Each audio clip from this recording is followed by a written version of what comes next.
भंग के खिलाफ हुए आंदोलन के कारण सारे देश में एक बार फिर जबरदस्त राष्ट्रीय चेतना जागृत हो उठी थी। लोगों में नया उत्साह और जोश आया।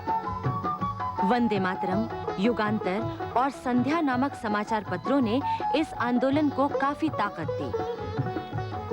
वंदे मातरम में प्रकाशित अरविंद घोष के लेखों का बड़ा गहरा प्रभाव पड़ता था। उनके जोशीले लेखों से सरकार बहुत परेशान हो रही थी। दूसरी ओर वारिंद्र कुमार घोष और भूपेंद्र नाथ दत्त द्वारा प्रकाशित युगांतर भी इतना लोकप्रिय था कि उसकी प्रतियां हाथों हाथ बिक जाती थीं। वारिंद्र कुमार घोष अरविंद घोष के भाई थे और उनमें बचपन से ही देश प्रेम के बीज अंकुरित हो चुके थे, किंतु वे पल्लवित हुए सन 1902 में जब वो कलकत्ता आए। उस समय जगह जगह अनुशीलन समितियां स्वदेशी का प्रचार कर रही थीं, पर सरकार ने इन समितियों को दबाना शुरू कर दिया। वारिंद्र कुमार घोष ने बंगाल में घूम घूम कर अनुभव किया कि इस प्रकार की समितियों से काम नहीं चलने वाला। जरूरत इस बात की है कि विदेशी सरकार के खिलाफ राजनीतिक षड्यंत्र आयोजित किया जाए। वंदे मातरम में जोशीले लेख लिखने के लिए अरविंद घोष को गिरफ्तार कर लिया गया, लेकिन इस बात के कोई प्रमाण न थे कि उसके संपादक अरविंद घोष ही हैं। ब्रिटिश सरकार ने विपिन चंद्र पाल को अदालत में बुलवाया, क्योंकि उनके बारे में ये मशहूर था कि वे सच के अलावा कुछ नहीं कहते। जब अदालत में उनसे ये पूछा गया कि वंदे मातरम के संपादक कौन हैं, तो उन्होंने कहा, मैं विदेशी सरकार के सामने गवाही नहीं देना चाहता। आखिर प्रमाणों के अभाव में सरकार ने अरविंद घोष को मुक्त कर दिया, लेकिन अदालत में गवाही न देना जुर्म माना गया और विपिन चंद्रपाल को 6 महीने कैद की सजा दे दी गई। सन 1907 तक स्वदेशी और बहिष्कार आंदोलन पूरे जोरों पर सारे देश में फैल चुका था। विदेशी माल की होलियां जलाई जाने लगी। लोकमान्य तिलक ने घोषणा की कि उनके दल को सरकार की नीतियों पर कोई विश्वास नहीं है। मैं अपने ही घर की चाबी चाहता हूँ। स्वतंत्रता हमारा जन्मसिद्ध अधिकार है। उधर ब्रिटेन में भारत मंत्री का स्थान लिबरल पार्टी के जॉन मॉर्ले ने ले लिया था। भारत में लॉर्ड कर्जन के स्थान पर लॉर्ड मिंटो ने वायसराय का पद संभाल लिया था। मॉर्ले और मिंटो दोनों का विचार था कि भारत की अशांति को दबाने के लिए केवल बल प्रयोग से काम नहीं चलेगा। ये भी जरूरी है कि सुरेंद्रनाथ बैनर्जी, मोतीलाल घोष और गोखले जैसे नेताओं से भी संपर्क रखा जाए। ये सब कांग्रेस के नरम दल के नेता थे, लेकिन गरम दल के नेता कुछ कम प्रभावशाली न थे।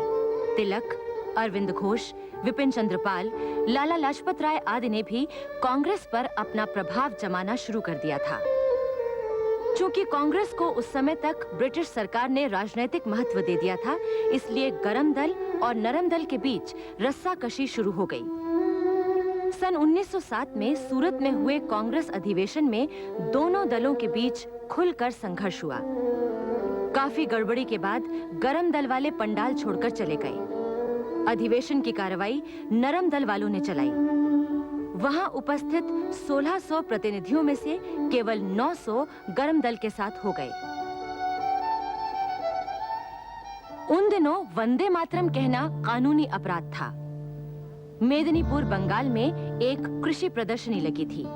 उसमें एक लड़का कुछ पुस्तकें लिए चिल्ला रहा था, हमारी माँ के टुकड़े करने वाले अंग्रेजों के काले कारनामे इस पुस्तक में पढ़िए और पुकारिए वंदे मातरम।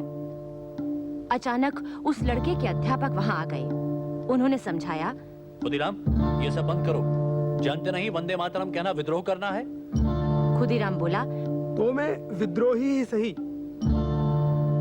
आखिर कुछ देर बाद पुलिस ने उसे पकड़ लिया। उसे पुलिस ने इतना पीटा कि वो लहूलुहान हो गया। उस पर विद्रोह करने का मुकदमा चला, परंतु उसके खिलाफ सबूत न थे। आखिर जज ने उसे छोड़ दिया। कुछ समय बाद मुजफ्फरपुर के मजिस्ट्रेट किंग्स फोर्ट की बग्घी पर बम फेंकने के अपराध के लिए खुदीराम बोस को फांसी की सजा दे दी गई। खुदीराम बोस के बलिदान से सारा देश दहल उठा था। बाल गंगाधर तिलक ने इस बारे में केसरी में कुछ तीखे अग्रलेख लिखे। बस ब्रिटिश सरकार को मौका मिल गया। उस समय तिलक काल के संपादक परांजपे की पैरवी करने बंबई आए थे। वहीं उन्हें होटल में गिरफ्तार कर लिया गया। तिलक पर तत्काल मुकदमा चलाने की तैयारी की गई। उन्हें ना जमानत पर छोड़ा गया और न ही अपने बचाव में कहने के लिए वकील की सुविधा दी गई। इस नाटकीय अदालत में जज के साथ जो ज्यूरी बैठी उसमें 7 यूरोपियन और 2 पारसी थे। तिलक ने अपनी पैरवी स्वयं करने का निश्चय किया। इस मुकदमे में तिलक ने 21 घंटे 10 मिनट तक अपने ऊपर लगाए गए अभियोगों का उत्तर दिया। उनकी बहस सुनकर अंग्रेज जज तक घबरा गया, किंतु फैसला तो पहले ही तय हो चुका था। तिलक को 6 वर्ष की कैद और 1000 रुपए जुर्माने की सजा सुना दी गई। फैसला सुनाने के बाद जज ने तिलक से पूछा, आप कुछ कहना चाहते हैं? तिलक ने इतना कहा, मैं केवल इतना कहना चाहता हूँ, मैं जूरी के फैसले के बावजूद भी निर्दोष हूँ। मुझे लगता है कि हम जिस उद्देश्य को प्राप्त करने जा रहे हैं वो मेरे स्वतंत्र रहने की बजाय जेल में रहने से ज्यादा जल्दी पूरा होगा। तिलक को दी गई इस सजा के खिलाफ देश भर में आंदोलन हुए। ब्रिटिश सरकार का दमन चक्र चला। देश भर में गिरफ्तारियां हुई। 15 व्यक्ति मारे गए। ब्रिटिश सरकार ने पूरे देश में आतंक फैलाने के लिए कई कानून बना डाले और भारत की स्वतंत्रता को कुचलने के लिए दमन नीति तेज कर दी गई।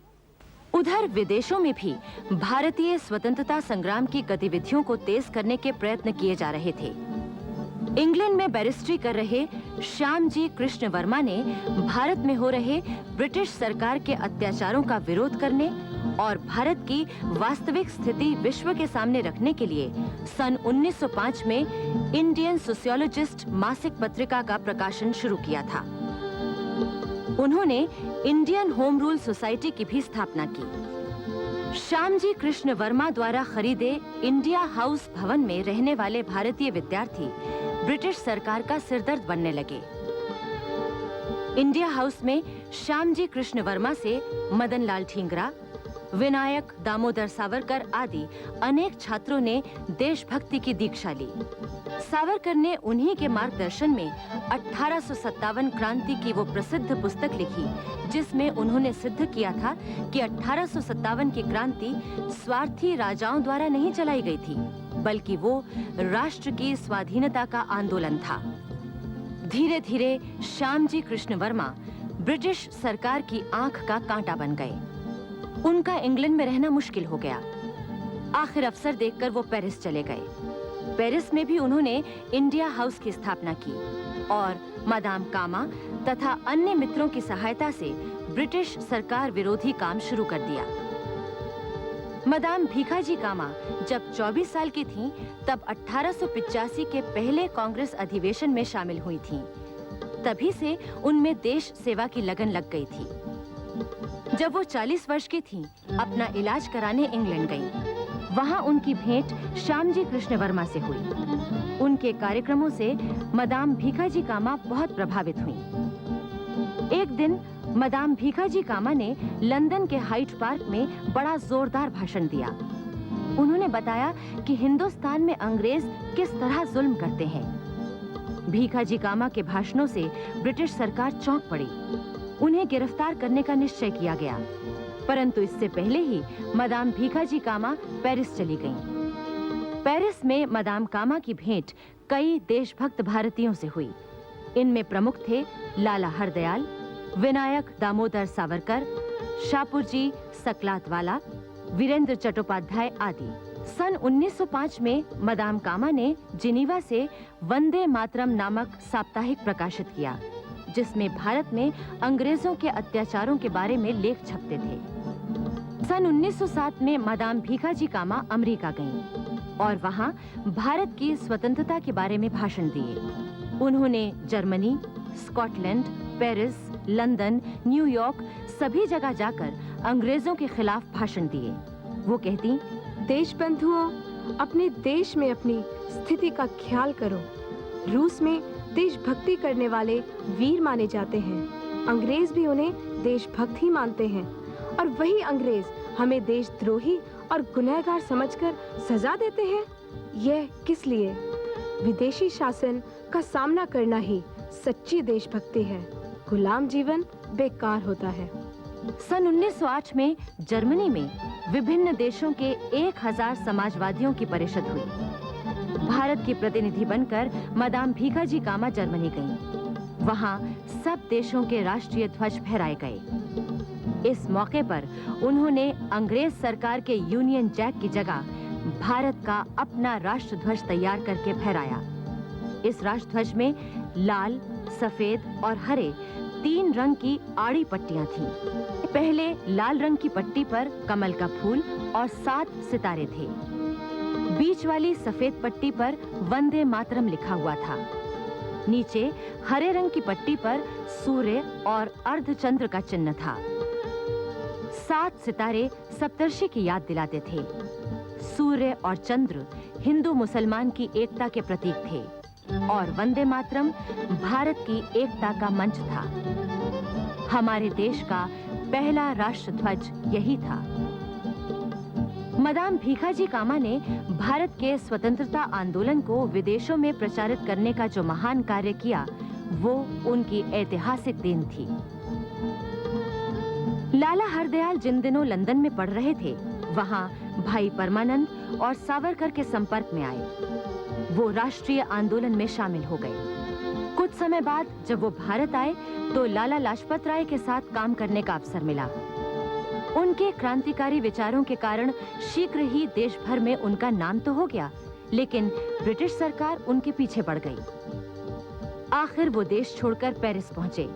वहां उन्होंने सन 1909 में वंदे मातरम अखबार का संपादन कार्य संभाल लिया, पर अंग्रेज सरकार ने वहां भी उन्हें नहीं टिकने दिया तो वो अमेरिका चले गए, जहां उन्होंने भारतीयों का नेतृत्व संभाल लिया। उस समय तक भारत में एकता और राष्ट्रीय चेतना का पूरी तरह विकास नहीं हुआ था और अंग्रेजों ने फूट डालो और राज करो की नीति अपनाकर एक नई राजनीतिक संस्था मुस्लिम लीग को बढ़ावा देना शुरू कर दिया था। इसका एक कारण ये भी था कि उस समय तक लोगों में भारत को एक राष्ट्र मानने की भावना पूरी तरह जागृत नहीं हो पाई थी। कांग्रेस के सामने इसी जरूरत को पूरा करना एक चुनौती थी।